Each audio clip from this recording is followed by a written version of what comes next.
Elle a dit, tu as de la chance que je réponde même à tes appels. J'ai juste souri. Ensuite, j'ai arrêté d'appeler. Une semaine de silence plus tard, elle a débarqué sur le pas de ma porte en larmes. Pour le contexte, je suis Antoine, 28M. Elle est Camille, 26F. Nous étions ensemble depuis un peu plus d'1 an. Nous vivions séparément, nous nous parlions tous les jours, nous nous voyions la plupart des week-ends ou du moins, nous le faisions. C'est arrivé un mardi soir. Je l'avais appelée après le travail, comme d'habitude. Rien de dramatique. Je voulais juste lui raconter ma journée et entendre parler de la sienne. Elle a laissé sonner plus longtemps que d'habitude, puis a finalement répondu avec un soupir. Quoi, a-t-elle dit? J'ai d'abord rigolé, lui demandant si j'interrompais quelque chose. Elle a dit, oui, ma vie. C'est là que la phrase est sortie, tu as de la chance que je réponde même à tes appels. Je me souviens d'avoir souri parce que c'est ce que je fais quand je ne veux pas que quelqu'un voie qu'il a touché un point sensible. J'ai fait une blague, je lui ai dit que j'allais la laisser, et j'ai raccroché. Mais le fait est que ce n'était pas un nouveau comportement. Ce n'était que la version la plus claire à ce jour. Au cours des derniers mois, tout ce que je faisais semblait l'énerver. Si j'envoyais un « bonjour » par message, elle répondait des heures plus tard par « occupé ». Si je n'envoyais pas de message, elle m'accusait de ne pas faire d'efforts. Si je demandais à la voir, elle disait que j'étais collant. Si je ne le faisais pas, elle demandait pourquoi j'étais distant. Elle critiquait ma façon de parler, ma façon de m'habiller, ma façon de mâcher, ma façon de garer ma voiture. Elle me corrigeait devant ses amis, levait les yeux au ciel quand je racontais des histoires, faisait de petites blagues à mes dépens, puis me traitait de sensible quand je ne riais pas assez fort. Et pourtant, d'une manière ou d'une autre, je continuais d'appeler, de m'excuser, d'essayer de revenir à n'importe quelle version d'elle que j'avais rencontrée au début. Cette nuit-là, après qu'elle ait prononcé cette phrase, quelque chose a changé. Pas de manière dramatique, pas de colère, pas de grande prise de conscience, juste le calme. Je ne l'ai pas appelée le lendemain ni le jour d'après. J'imaginais qu'elle ne le remarquerait même pas. Le premier jour sans l'appeler était étrange mais gérable. Je continuais à me surprendre à tendre la main vers mon téléphone par habitude, puis à m'arrêter. Je me suis dit que j'étais juste occupé, ce qui, pour une fois, était réellement vrai. Le deuxième jour était plus calme, pas paisible, juste vide d'une manière que je n'avais pas remarquée auparavant. Pas de message passif-agressif, pas de soupir à l'autre bout du fil, pas l'impression d'interrompre son existence juste en voulant parler. Elle n'a pas pris contact. Cette partie m'a surpris plus que prévu. Au troisième jour, j'ai commencé à rejouer nos dernières conversations dans ma tête. Pas seulement les grands moments, mais les petits. La façon dont elle m'interrompait en plein milieu d'une phrase. Comment elle vérifiait son téléphone pendant que je parlais, puis disait « désolé », quoi, sans jamais attendre que je me répète. Je me suis souvenu de la fois où je suis arrivé 10 minutes en avance pour venir la chercher et où elle m'a claqué « Mon Dieu, tu es toujours si pressé. Détends-toi. » Comme si s'inquiéter était un défaut embarrassant dont je devais me débarrasser. Je me suis aussi souvenu de la façon dont elle se vantait auprès de ses amis d'être peu exigeante, juste après avoir fait une liste de choses que je devais corriger chez moi. Au 4e jour, j'ai réalisé quelque chose d'inconfortable, je n'étais pas anxieux. Normalement, le silence de Camille me tordait l'estomac. J'aurais supposé que j'avais fait quelque chose de mal. J'aurais envoyé un message pour briser la tension, « Salut, tout va bien ?» Je me serais excusé préventivement pour des choses que je ne comprenais même pas encore. Cette fois, rien de tout cela ne s'est produit. Je m'ennuyais toujours d'elle, mais c'était différent, moins comme de la panique, plus comme de la distance. Le 5e jour, elle a finalement envoyé un message, « Waouh, je suppose que tu es fâché contre moi maintenant. » J'ai fixé ce message pendant longtemps. Ce n'était pas « Salut, ça va » ou « Désolé si j'ai été dur ». Ce n'était même pas « Tu me manques ». C'était une accusation. J'ai tapé 3 réponses différentes, je les ai toutes supprimées. Finalement, j'ai envoyé quelque chose de simple, pas fâché, je te donne juste de l'espace. Elle n'a pas répondu pendant des heures. Quand elle l'a fait, c'était juste « d'accord », c'était ça. Pas d'appel, pas de suivi. À la fin de la semaine, quelque chose a fait tilt que je ne m'étais pas entièrement avoué auparavant. Le silence n'était pas une punition, c'était un soulagement. Et apparemment, cela la dérangeait beaucoup plus que moi. Le 6e jour a été la première fois qu'elle a essayé de m'appâter. Elle a envoyé un selfie en milieu d'après-midi. Rien de spécial. Juste elle dans la voiture, lunettes de soleil, lèvres légèrement pincées. Pas de légende, pas de contexte. Juste poser là comme un hameçon. Normalement, j'aurais répondu instantanément. Je lui aurais dit qu'elle était belle. J'aurais demandé où elle allait. J'aurais essayé de redémarrer n'importe quel compte à rebours invisible contre lequel je courais toujours. Cette fois, je ne l'ai pas fait. J'ai vu le message. J'ai posé mon téléphone, j'ai fini ce que je faisais. 1 heure a passé, puis 2. Au moment où j'ai finalement répondu par un neutre « J'espère que ta journée se passe bien », elle était déjà en train de taper. Alors maintenant, tu es sec aussi. J'ai fait quelque chose où tu agis bizarrement exprès? Parce que c'est honnêtement immature. Ce mot encore, immature. Elle adorait celui-là. C'était sa façon préférée de mettre fin à tout ce qu'elle n'aimait pas. J'ai lu les messages sans ressentir l'envie habituelle de me défendre. Pas de pic d'anxiété, pas de précipitation pour expliquer mon ton. J'ai juste répondu calmement, je n'essaie d'être rien. Je me contente de donner l'énergie que tu as demandé. Elle n'a pas aimé ça. Elle m'a appelé immédiatement. J'ai laissé sonner 1 fois, 2 fois, j'ai décroché à la 3e. Qu'est-ce qui se passe avec toi, a-t-elle exigé. Tu n'appelles pas. Tu envoies à peine des messages. Et maintenant tu agis tout détaché. J'ai failli rire de l'ironie. J'ai failli. Je lui ai rappelé ce qu'elle avait dit la semaine précédente à propos d'avoir de la chance qu'elle réponde même à mes appels. J'ai gardé ma voix stable. Pas accusatrice, juste factuelle. Il y a eu une pause. Puis elle a ricané. Oh mon Dieu, tu es encore sur ça? Je plaisantais. Tu prends tout trop au sérieux. Bien sûr, une blague. Tout ce qui était blessant était toujours une blague une fois que cela avait des conséquences. Elle a continué à parler de combien sa vie était stressante, de combien tout le monde attendait quelque chose d'elle, de combien il était épuisant de gérer les émotions des autres tout le temps y compris les miennes. C'est là que j'ai remarqué quelque chose d'important, elle n'a jamais demandé comment j'allais, pas une seule fois. L'appel s'est terminé avec elle disant « Je n'aime juste pas cette version de toi ». Après que nous ayons raccroché, je suis resté assis là un moment, pas en colère, pas triste, juste clair. Pour la première fois, je pouvais voir le schéma sans être à l'intérieur, comment mon attention la faisait se sentir puissante, comment mon silence la mettait mal à l'aise, comment l'équilibre ne fonctionnait que lorsque c'était moi qui tendais la main. Et j'ai réalisé autre chose aussi. Je n'avais pas arrêté d'appeler pour marquer un point. J'avais arrêté parce qu'au fond de moi, je ne me sentais plus désiré. Et cette vérité commençait à la déranger. Au 7e jour, le silence était devenu suffisamment perceptible pour que d'autres personnes le commentent. Mon ami m'a demandé si Camille et moi allions bien parce qu'elle ne m'avait pas posté depuis un moment. Ma sœur a plaisanté en disant que je semblais plus léger au téléphone, comme si j'avais enfin dormi une nuit complète. Même moi, je l'ai remarqué par de petites choses, comment je ne vérifiais pas mon téléphone toutes les 5 minutes, comment mes épaules ne se contractaient pas quand il vibrait. Camille, en revanche, se décomposait par étapes. Elle a recommencé à regarder mes histoires, chacune d'elles en quelques minutes. Je n'ai pas répondu, je n'ai pas réagi, j'ai juste regardé comme si elle avait besoin de la preuve que j'existais toujours dans son orbite. Puis sont venus les messages vagues de son côté, c'est drôle comme les gens changent quand ils n'obtiennent pas ce qu'ils veulent.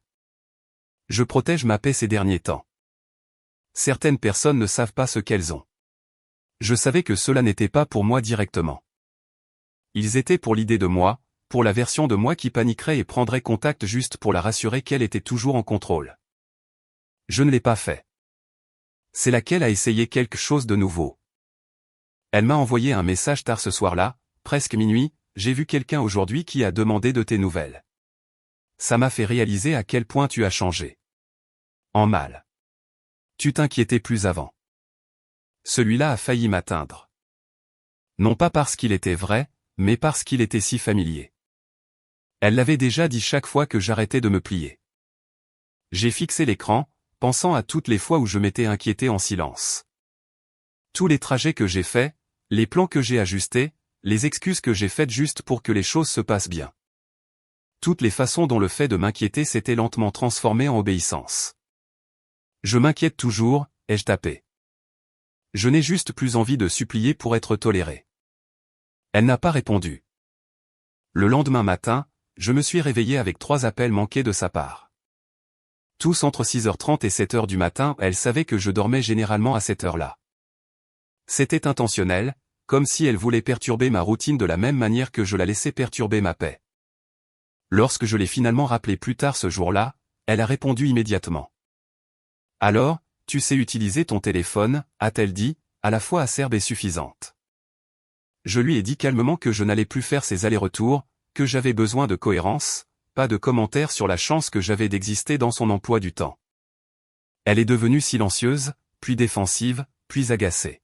« C'est dramatique » a-t-elle dit. « Tu agis comme si j'étais une sorte de méchante. » Je n'ai pas argumenté. J'ai juste dit, j'agis comme quelqu'un qui est fatigué. Il y a eu un long silence après ça, assez long pour que j'entende sa respiration. Et pour la première fois, elle a semblé incertaine, pas en colère, pas dismissive, juste effrayée que la dynamique sur laquelle elle comptait lui échappe. Elle a raccroché peu après. 2 jours plus tard, elle s'est présentée à ma porte. Je ne l'attendais pas. C'est la vérité honnête. C'était un dimanche soir. Calme. Je venais de finir de cuisiner et j'étais assis sur le canapé quand j'ai entendu frapper au pas poliment non plus. Sec, urgent, comme si celui qui frappait n'avait pas l'intention de partir sans être reconnu. Quand j'ai ouvert la porte, elle était là, Camille, les yeux rougis, le mascara taché, un sweat à capuche que je n'avais jamais vu auparavant pendant sur ses épaules comme si elle l'avait attrapé en sortant. Elle avait l'air plus petite d'une certaine manière, moins posée ou rien à voir avec la version d'elle qui me parlait de haut au téléphone. Elle n'a pas dit bonjour. Elle ne s'est pas excusée. Elle a juste dit, « Est-ce que je peux entrer ?» J'ai hésité. Rien que ça a semblé la déstabiliser. Je me suis écarté, et elle est passée devant moi comme elle le faisait avant, directement vers le canapé, laissant tomber son sac sur le sol comme s'il y appartenait. « Je ne comprends pas ce qui se passe » a-t-elle dit, la voix brisée. « Tu as juste arrêté. » Je me suis appuyé contre le comptoir au lieu de m'asseoir à côté d'elle. Ça me semblait important, l'espace que je n'avais pas pris auparavant. Elle a continué à parler de combien sa semaine avait été difficile, comment tout le monde continuait de la décevoir, comment elle se sentait abandonnée. Chaque phrase concernait ses sentiments, son stress, sa confusion. Finalement, elle m'a regardé et a dit, « Pourquoi ne m'as-tu pas couru après ?» C'était le moment pas les larmes, pas la voix tremblante. Cette question. Je lui ai dit la vérité, que courir après quelqu'un qui te traite comme une nuisance finit par être humiliant. Que lorsqu'elle a dit que j'avais de la chance qu'elle réponde à mes appels, quelque chose en moi s'est éteint, doucement, de façon permanente.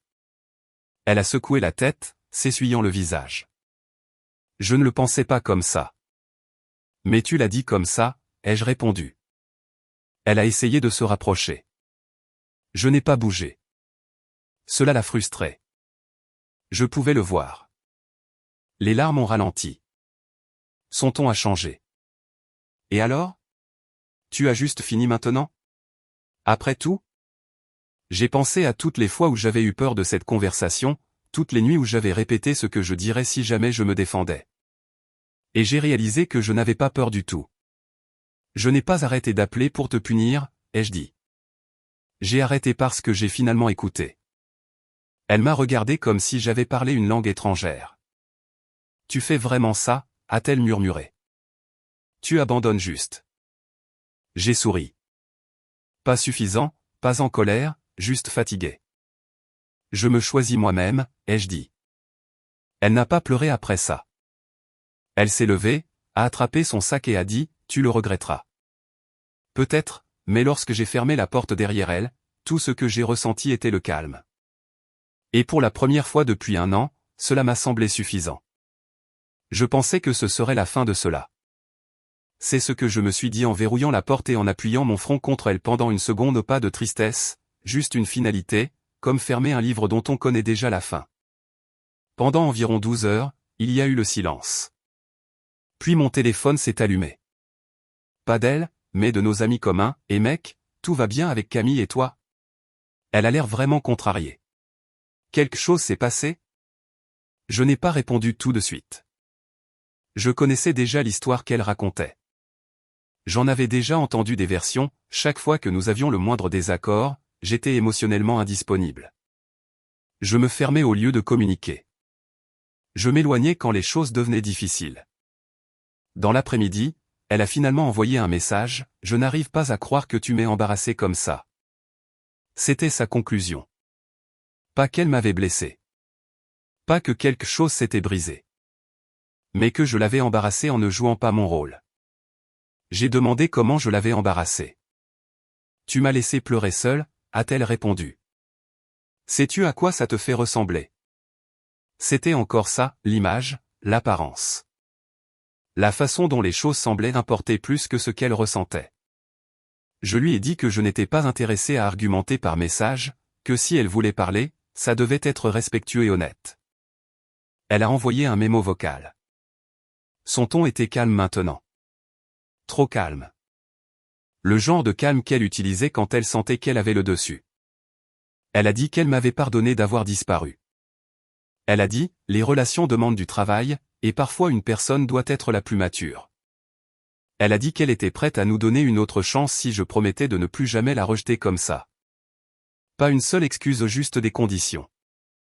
J'ai écouté le message 2 fois. Puis je l'ai supprimé. Cette nuit-là, elle a posté une histoire d'elle en soirée avec des amis, un bar bruyant, de grands sourires, une légende sur la guérison. Elle voulait que je le voie. Voulait que je me demande si j'avais fait une erreur. Au lieu de ça, j'ai remarqué autre chose. Elle n'arrêtait pas de vérifier son téléphone. Je le sais parce qu'une de ses amies m'a accidentellement envoyé un message éphémère destiné à leur groupe de discussion.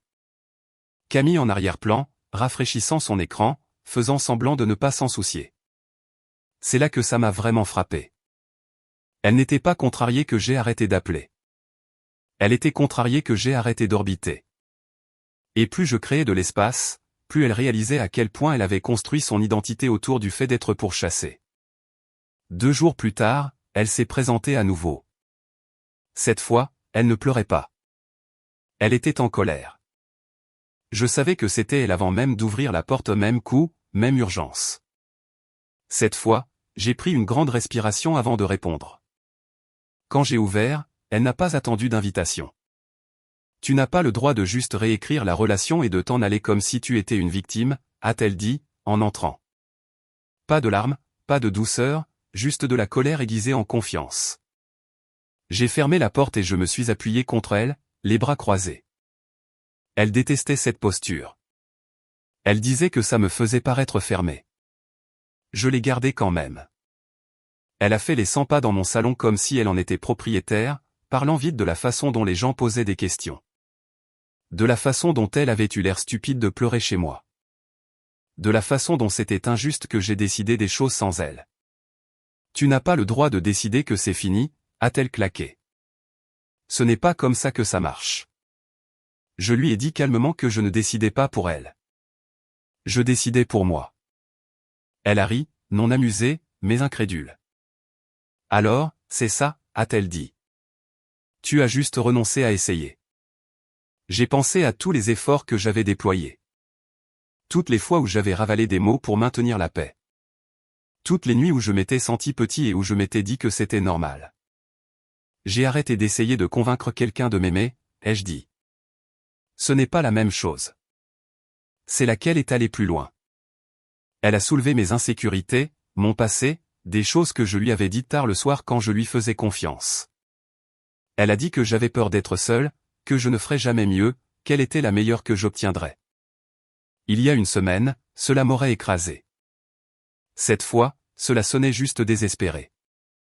Je l'ai regardée et j'ai réalisé quelque chose de tranquillement dévastateur, elle ne s'ennuyait pas de moi. Elle regrettait la version d'elle-même qui se sentait importante parce que j'étais toujours en train de chercher à l'atteindre. Quand je n'ai pas répondu comme elle le voulait, sa voix s'est brisée juste une seconde. Tu ne t'en soucies vraiment plus, n'est-ce pas? J'ai répondu honnêtement. Je m'en soucie. Je n'ai juste plus peur. Elle est restée là, cherchant quelque chose sur mon visage. De la colère, du regret, du doute. Quand elle ne l'a pas trouvé, son expression s'est durcie. Bien, a-t-elle dit. Ne reviens pas en rampant. J'ai hoché la tête. Je ne le prévoyais pas. Elle est partie sans un autre mot. Et pour la première fois depuis que nous nous étions rencontrés, je n'ai pas eu l'impression d'avoir perdu quelque chose. J'ai eu l'impression de m'être retrouvé moi-même. La semaine après cela a été étrangement calme. Pas de visite surprise, pas de messages en colère, pas de publications critiques sur les réseaux sociaux dirigées dans ma direction. C'était comme si elle avait finalement décidé de disparaître, mais pas de manière paisible, au plus comme une retraite pour se regrouper. J'ai supposé que c'était ça. Puis, vendredi soir, mon téléphone a vibré. Un long message, des paragraphes, le genre qu'elle envoyait quand elle voulait reprendre le contrôle, mais qu'elle avait besoin de paraître raisonnable en le faisant. Elle a dit qu'elle avait réfléchi. Elle a dit qu'elle réalisait qu'elle avait été dure parfois. Elle a dit que les relations n'étaient pas parfaites et que les gens disaient des choses qu'ils ne pensaient pas. Puis vint le pivot. Elle a dit que mon silence l'avait profondément blessée, que disparaître sans avertissement était cruel, que je l'avais fait se sentir jetable, que si j'avais juste communiqué au lieu de m'éloigner, rien de tout cela ne serait arrivé. Je l'ai lu lentement 2 fois. C'était impressionnant, honnêtement, comment elle réussissait à s'excuser sans s'excuser. Comment chaque phrase tournait autour du fait que ma réaction était le vrai problème. Elle a terminé par « Je ne te reconnais juste plus ». J'ai failli répondre, failli expliquer, failli retomber dans de vieilles habitudes. Au lieu de cela, je me suis posé une question simple. Me sentais-je plus léger sans elle? La réponse est venue immédiatement. Oui. J'ai tapé une phrase. Je n'ai pas disparu. J'ai arrêté de me surmener. 3 points ont apparu. Ont disparu. Sont apparus à nouveau. Elle a répondu par « Waouh, si froid ». Ce mot encore. Froid. Détaché. Différent. C'est drôle comme ces mots ne sortaient que lorsque j'arrêtais d'être disponible sur demande. Elle a envoyé un autre message, plus court cette fois. Si tu t'en vas comme ça, ne t'attends pas à ce que je sois là quand tu réaliseras que tu as fait une erreur. J'ai fixé l'écran, puis j'ai verrouillé mon téléphone. Pour le reste de la nuit, je ne l'ai pas vérifié une seule fois. Le lendemain matin, je me suis réveillé avec un appel manqué d'un numéro inconnu. Pas de message vocal. Puis un autre et un autre. J'ai finalement vérifié les réseaux sociaux. Elle avait posté une histoire d'un café où je l'emmenais. Même table, même angle, légende, certaines personnes ne t'apprécient que lorsque tu arrêtes de donner. J'ai failli rire parce que pour la première fois, cela était vrai, juste pas de la manière qu'elle pensait. Et plus tard ce soir-là, lorsque la porte a recommencé à frapper, cela sonnait différemment. Paniqué, pas en colère. J'ai failli ne pas répondre à la porte cette nuit-là. Non pas parce que j'avais peur, non pas parce que j'étais en colère, mais parce qu'une partie de moi savait déjà que cela n'allait rien changer. Quand j'ai ouvert, Camille avait l'air défaite. Pas dramatique, pas performative, juste réellement ébranlée. Ses yeux étaient à nouveau gonflés, mais cette fois, elle n'essayait pas de le cacher derrière le sarcasme ou le contrôle. Elle se tenait là, serrant son téléphone comme si c'était la seule chose qui la maintenait debout. Je ne sais pas comment réparer ça, a-t-elle dit doucement. Ça, c'était nouveau. Je me suis écarté et elle est entrée plus lentement cette fois, comme si elle n'était pas sûre d'appartenir encore à l'espace. Elle ne s'est pas assise, juste restée là, les bras croisés autour d'elle-même. Je ne pensais pas que tu irais vraiment bien sans moi, a-t-elle admis. Tu avais toujours plus besoin de moi. Cette phrase a atterri plus lourdement que toutes les insultes précédentes. Je lui ai dit que ce n'était pas de l'amour. C'était un déséquilibre. Et je n'ai pas réalisé à quel point c'était allé loin avant d'arrêter de courir après. Elle a hoché la tête, les larmes coulant à nouveau. Je ne voulais pas te faire te sentir petit. Je sais, ai-je dit, mais tu l'as fait quand même. Elle a commencé à énumérer les choses qu'elle ferait différemment. Des promesses, des ajustements, des mots plus doux, plus d'appréciation, toutes les choses que j'avais l'habitude de supplier dans des moments qui sont arrivés beaucoup trop tard. J'ai écouté, vraiment écouté, et je n'ai rien ressenti. C'est là que j'ai compris la vérité. J'avais tourné en rond pendant des semaines. La relation ne s'est pas terminée quand j'ai arrêté d'appeler. Elle s'est terminée au moment où j'ai cessé d'espérer qu'elle change. Je ne suis pas en colère, lui ai-je dit. J'ai juste fini. Elle m'a regardé comme si elle me voyait clairement pour la première fois. Non pas comme quelqu'un à gérer, non pas comme quelqu'un à corriger, mais comme quelqu'un qui part. Elle a murmuré, alors, c'est ça? J'ai hoché la tête. Elle n'a pas argumenté, n'a pas menacé, ne m'a pas insulté. Elle a juste pleuré doucement pendant 1 minute, puis elle s'est dirigée vers la porte. Avant de partir, elle s'est retournée et a dit, « Je pensais vraiment que tu reviendrais. » J'ai répondu honnêtement, je suis revenu à moi-même à la place. Elle est partie sans un autre mot. Et quand la porte s'est fermée, il n'y a eu aucune précipitation d'émotion, juste la paix. Cela fait quelques semaines depuis cette nuit. Pas de contact, pas de message tardif, pas de message, juste pour prendre de tes nouvelles, déguisé en préoccupation. Juste une distance calme et constante. Au début, je m'attendais toujours à ce que le regret me frappe. Cette vague retardée dont tout le monde vous avertit. La solitude, les « et si ». Elle n'est jamais venue. Ce qui est venu, ce sont de petits moments de clarté. Me réveiller sans ce poids familier sur la poitrine. Faire des plans sans me demander s'ils énerveraient quelqu'un. Dire ce que je pensais sans répéter d'abord. J'ai réalisé à quelle fréquence je me préparais avant de lui parler. Comment je scannais son ton pour l'approbation. Comment je mesurais mes mots comme s'ils étaient une monnaie qui pouvait s'épuiser. Ce n'est pas de l'amour. C'est de la survie. Je l'ai croisée une fois par accident à l'épicerie. Elle avait l'air posée à nouveau, soignée, comme si elle s'était reconstruite avec soin. Nous nous sommes fait un signe de tête, rien de plus. En m'éloignant, j'ai remarqué quelque chose d'étrange. Je ne me sentais pas plus petit. Et je pense que c'est la partie qui a finalement tout réglé. Elle m'a dit un jour que j'avais de la chance qu'elle réponde à mes appels. Il s'avère que j'ai eu de la chance d'arrêter de les faire, non pas parce que cela l'a blessée, mais parce que cela m'a sauvé. Si tu lis ceci et que tu as l'impression d'être toujours en train de tendre la main, de toujours t'excuser, de toujours avoir peur d'être trop, pour quelqu'un qui te donne l'impression d'être à peine assez, fais attention à quel point cela devient paisible lorsque tu arrêtes.